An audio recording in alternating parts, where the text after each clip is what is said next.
ഇവൻ്റെ ബോയ് ഫ്രണ്ടിനെ ആരൊക്കെയോ ചേർന്ന് കിഡ്നാപ്പ് ചെയ്തുകൊണ്ട് വരാണ്. അവനെ രക്ഷിക്കാൻ വേണ്ടിയിട്ട് ആ സ്ഥലത്തേക്ക് ഇവനും വരുന്നുണ്ട്. ഇവർ രണ്ടുപേരും എല്ലാവരും കൂടെ ചേർന്ന് പിടിച്ചു വയ്ക്കുകയാണ്. ഒരു ഗ്യാപ്പ് കിട്ടുന്ന സമയത്ത് അവരെല്ലാവരെയും അടിച്ചിടാൻ വേണ്ടിയിട്ട് ഇവ ശ്രമിക്കുന്നുണ്ട്. നന്നായിട്ട് ഇവൻ ഫൈറ്റ് ചെയ്യുകയും ചെയ്യാണ്. ഒരാൾ ഇവൻ്റെ പിറകെ നിന്നുകൊണ്ട് കുത്താൻ വേണ്ടി ശ്രമിക്കുന്നുണ്ട്. ആ സമയത്ത് ഇവൻ്റെ ബോയ് ഫ്രണ്ട് അത് കാണുന്നുണ്ട്.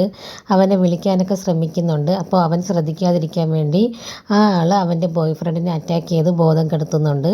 അതിനുശേഷം ഇവനെ കത്തിയെടുത്ത് കുത്താൻ വേണ്ടിയിട്ട് നോക്കുന്ന സമയത്ത് ഇവൻ അയാളെ തിരിച്ചടിക്കുകയും തിരിച്ചടിച്ച് അവനെ ബോധം കെടുത്തുകയും ചെയ്യുന്നുണ്ട്. എന്നിട്ട് എല്ലാവരെയും ബോധം കെടുത്തിയതിന് ശേഷം അവനെ രക്ഷിക്കുകയാണ്. അവൻ്റെ ബോയ് ഫ്രണ്ടിനെ കെട്ടിയിരുന്ന കയറൊക്കെ ഊരിക്കളഞ്ഞ് അവനെ രക്ഷിച്ച് പുറത്ത് കൊണ്ടുവരാണ്. അവന് ഒട്ടും വയ്യായിരുന്നു. കാരണം അവന് നല്ല രീതിയിൽ ഇഞ്ചുറിയൊക്കെ പറ്റിയിട്ടുണ്ടായിരുന്നു. എന്നിട്ടും അവൻ അതൊന്നും മൈൻഡാക്കാതെ അവൻ്റെ ബോയ് ഫ്രണ്ടിനെ പതുക്കെ പുറത്ത് കൊണ്ടുവരുന്നുണ്ട്. അവന് ബോധം ഇല്ലാത്തത് കൊണ്ട് തന്നെ അവന് നടക്കാൻ പറ്റില്ലായിരുന്നു. അതുകൊണ്ട് അവനെ എടുത്തുകൊണ്ടാണ് പുറത്ത് വരുന്നത്. എന്നിട്ട് അവനെ പുറത്ത് കൊണ്ട് കിടത്തിയതിന് ശേഷം ആരെങ്കിലും ഹെൽപ്പിന് കിട്ടുമെന്ന് വിളിക്കാൻ നോക്കുകയാണ്.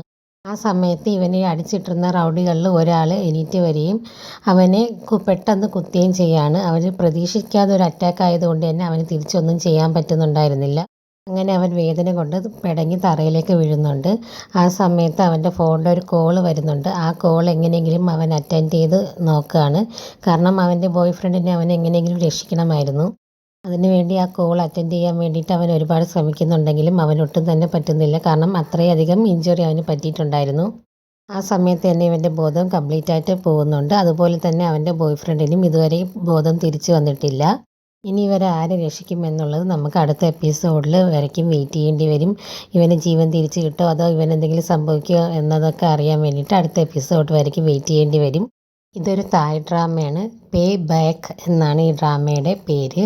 ഇത് വളരെ ഇൻട്രസ്റ്റിംഗ് ആയിട്ടുള്ളൊരു ഡ്രാമയാണ്. എല്ലാവരും കാണാൻ വേണ്ടിയിട്ട് ശ്രമിക്കുക. ഇതിൽ ഏതെങ്കിലും ഒരു 6 സീൻസൊക്കെ ഉണ്ടെങ്കിൽ ഞാൻ വീണ്ടും അത് അപ്ലോഡ് ചെയ്യുന്നതായിരിക്കും. വളരെ ഇൻട്രസ്റ്റിംഗ് ആയിട്ട് നമുക്ക് കണ്ടുകൊണ്ടിരിക്കാൻ പറ്റിയൊരു ഡ്രാമയാണ്. ഇവൻ എന്ത് പറ്റി എന്നുള്ളതൊക്കെ നമുക്ക് അറിയണമെങ്കിൽ അടുത്ത എപ്പിസോഡിലൊക്കെ വെയിറ്റ് ചെയ്യേണ്ടി വരും. ഇവരെ രണ്ടുപേരും രക്ഷിക്കാനായിട്ട് ആരെങ്കിലും വരുമോ എന്നൊക്കെ ഉള്ളത് നമുക്ക് വെയിറ്റ് ചെയ്ത് കാണാം. അടുത്തൊരു ലോങ് വീഡിയോ റിവ്യൂ ആയിട്ട് വീണ്ടും വരുന്നതായിരിക്കും. Thank you.